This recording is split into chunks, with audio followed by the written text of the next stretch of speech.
Mais qu'est-ce qu'il te dit le mec pour que tu y ailles quand même? Qu'est-ce qu'il t'a dit ce mec? Non, c'était, tu sais, c'était pour rigoler, quoi. Tu vois, c'était Yacine. Ok. Yacine et Wader, le boucher de Wall Street. Bon, c'est une longue histoire. Faudra l'inviter lui parce que et on va voir. On va voir. Oui, voilà. On va voir une pièce de théâtre qui s'appelle Bronx avec. Je voulais pas le reciter, mais bon, avec Francis Huster qui s'appelle Bronx.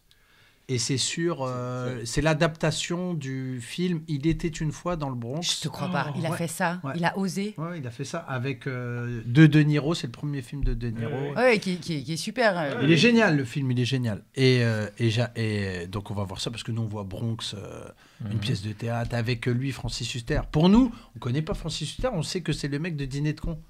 Tu vois, il est dans Dîner de con et son rôle, il est trop marrant. Moi, je me rappelle Dîner de con, il est génial. Et on était tous fans du film. Et je dis, rappelle-toi, c'est le mec de Dîner de con. Ah ouais, je me rappelle. Donc, on va voir. Et en fait, nous, on croyait que c'était une pièce de théâtre. On n'avait jamais vu de pièce de théâtre, à part en troisième avec Madame Espinel, pièce de théâtre. Avec Patrice Laffont, il était venu, je me rappelle, c'était exceptionnel. Ah ouais ouais, Patrice Laffont. Il avait fait une pièce de théâtre, 3 mariages, une lune de miel, tu sais, les trucs un peu. Les comédies de théâtre des Deux Ânes. Non, c'est quoi là le Bouvard. Et puis quoi et c'est horrible. J'ai jamais vu ça. Et t'avais pas vu le film à l'époque? Non, je connaissais le film par cœur.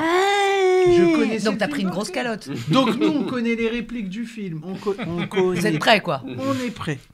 On est comme ça. On est 3 comme ça, je me rappelle. Et j'écoute. Et je vois Francis Huster qui arrive. Et qui, avec sa voix, tu sais, il a une voix un peu. C'est pas un italo-américain. Pas du tout. Voilà. Et il arrive et il dit. Ouais, je suis Sonny de Brooklyn. Je sais plus ce qu'il raconte. Sonny parle toujours avec ses 3 doigts, tu vois. Il est comme ça, ok, Sonny. Et il fait ça. Et donc, je suis avec mes potes. Et nous, on croit que c'est une blague. On comprend pas au début, on n'a pas le truc. Et j'écoute des gloussements comme ça. Et puis tout le monde qui me dit chut, chut. Mais là, on se retourne. Qu'est-ce que c'est? Tu vois, petite embrouille dans le théâtre. Après, je dis, ah non, je crois, apparemment, ça va être ça, les gars. Et en fait, il interprétait tous les personnages. Il faisait tous les persos. Même l'enfant et tout. Il faisait l'enfant, il faisait Sonny, il faisait le père de famille, donc De Niro, le chauffeur de bus, ouvrier. Tous un peu mal. Mais vraiment, je veux dire, c'est pas comment? Un exemple pour nous tous de production. Une adaptation, un rôle, et voilà. Un cachet, régler l'affaire. Et il faisait la lumière aussi. si, il avait signé la lumière. Ah bon? Ah oui. Non, mais c'était vraiment nul. Et on taille tout le chemin du retour, donc fou rire, on rigole, on est dans le métro, on l'imite et tout, on se tape des grosses barres. Et moi je dis putain, mais ça m'énerve et tout, c'est pas normal que des mecs aussi nuls. Moi je connaissais pas, je veux pas manquer de respect à ce gars, tu Francis. Vois, Francis, mais il se dit comment un gars aussi nul, il peut faire tout ça, quoi. Enfin, une pièce de théâtre sur en plus un film incroyable, quoi.